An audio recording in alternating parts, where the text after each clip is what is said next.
Hi and welcome to Outdoor World Direct. Today I'm up at Vango's headquarters and I'm taking a look at some of the new collections for 2025.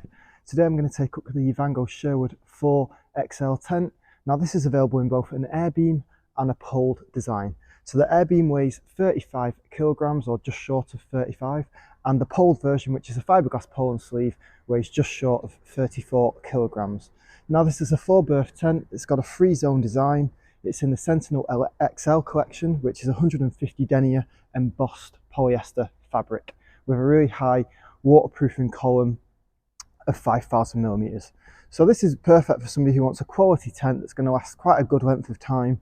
And you know, it's ideal, I'd say, for couples with a small pet or small children, or just couples wanting lots of versatile living space. So let's have a look at the tent and take a look at some of the great features it's got to offer. So looking at the front of the tent, first of all, you'll notice we've got the webbing straps.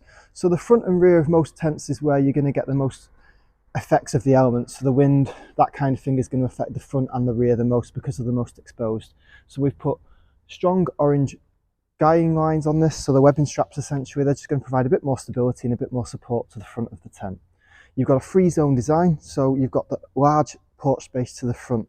Now we call this kind of a wet room, and the reason for that is, you know, it's an ideal place for storage of things like boots. You know, you can also socialise in here, but it's just a good storage area, and it gives you lots of versatile space to the front of the tent.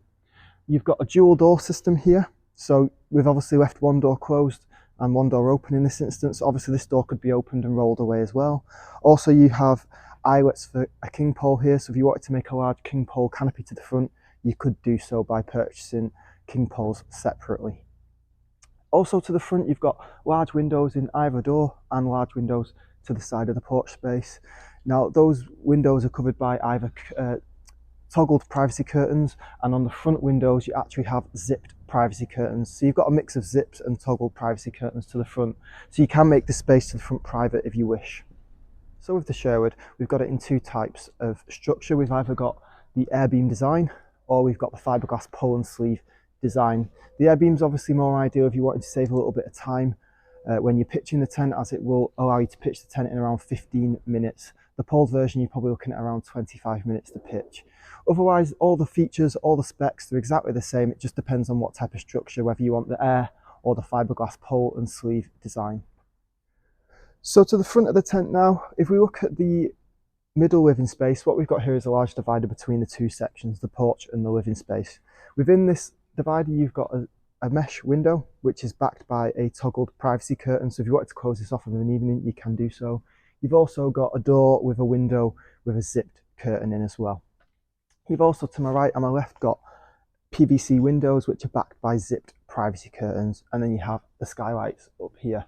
Now today we are filming it inside, so this tent will probably look a little bit darker than it would do if it was outside in the sunlight. I've tried to put some lighting in just to brighten it up, but we are in Scotland on quite a dismal day inside a warehouse filming, so you're not going to quite get the same effect and colour as you would if it was pitched outside on a really sunny day. So you've got a really nice sewn in living ground sheet here, which has a drop down ground sheet to the front. So if you've got prams, wheelchairs, young children, this is an ideal entry point because there's no tripping hazard. The only thing is it doesn't zip to this front door here. So that's the only place really where the elements could kind of get in, or maybe some bugs could get in if they're determined. It does toggle up to the sides on either side to create like a lip and a barrier. But as I say, it's a drop down ground sheet. The purpose of it is to stop trip hazards. But you will get, that's the only part really that is vulnerable to bugs entering the tent. So finally, we've also got a PVC window to my right hand side here, and you also have an entry point here. Now this door has a secondary mesh panel embedded as a window. Again, that's got a waterproof backed cover. So if you want to get some airflow and ventilation into this tent, you've got lots of mesh and lots of versatility to get airflow in, because polyester on quite a warm day will feel quite stuffy. It's quite hot conditions in terms of it doesn't breathe like a poly cotton would. So having plenty of mesh, plenty of airflow will just help reduce the temperature in here without letting lots of bugs and insects get in. So you've got entry point here, you've got an entry point where the camera stood, and to my right hand side you've got PVC windows with a vent down underneath. You've also got midnight bedrooms. So this is a 4-person inner. It's got a zipped divider, so you can either have it as a configuration of 2 and 2, or you can have one large 4-person bedroom, depending on how you want to format it. It's a midnight bedroom, which is Vango's darkest fabric. So essentially it will eliminate a lot of early morning light, but it is not a blackout. You've also got Skytrack, on both the front, middle and rear beams. Skytrack's really handy for hanging accessories such as lighting or any of the Sky storage systems, so you can put some pockets and things like that just to stow in personal items. Lastly, you might be wondering what these orange tension bands are all about. Anybody familiar with a Vango tent will know the tension band system. Essentially, you would never really use this unless you were caught in quite windy conditions. So the idea and purpose of them, if you're caught in windy conditions, these are normally folded away and in the pockets to the side. When it's windy, all you're going to do is obviously take them out of the pocket, put them into the toggle, and then you can tighten them. This creates a triangular structure throughout the tent and it makes it stronger in side winds. One thing I would say is don't over tension them because you can damage up here. So don't go mad tensioning them. It's just to give it a bit of extra stability in windy weather. And as I mentioned, when it's normal conditions, these would all be folded away into the side pockets.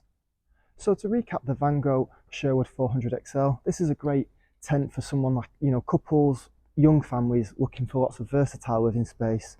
It's ideal for someone that doesn't perhaps want an entry-level tent like a Savannah 4. So if you're looking at the Savannah 4, this is the next progression up in terms of fabric. It's a 150 denier polyester. It's available in both a poled and an Airbeam design. So whichever preference you have, whether it's air or poles, you've got both choices. It weighs between 34 and 35 kilos. The Airbeam is slightly heavier, up at 35 compared to the poles at 34. So there's not really much in it. It's just about how quick you want to be able to pitch and set down the tent. You've got a 3-zone design. So you've got a large porch to the front. You've got versatile living space with a sewn-in ground sheet. You've also got plenty of mesh throughout the tent to help it breathe. This aids it with condensation and it also helps on a hot day. There's a couple of optional extras. Firstly, you've got a carpet which will go in the living space. Also, you've got a ground sheet protector to go underneath the tent, and that will help protect the lifetime of the tent, and it will also stop the sewn-in ground sheet from, getting accidental damage from things like stones or anything sharp on the ground. I actually think the best thing about the ground sheet protector is it allows you to pack the tent away dry at the end of the camping trip. Thanks for watching the video today. If you've got any questions, please drop them in the comments box.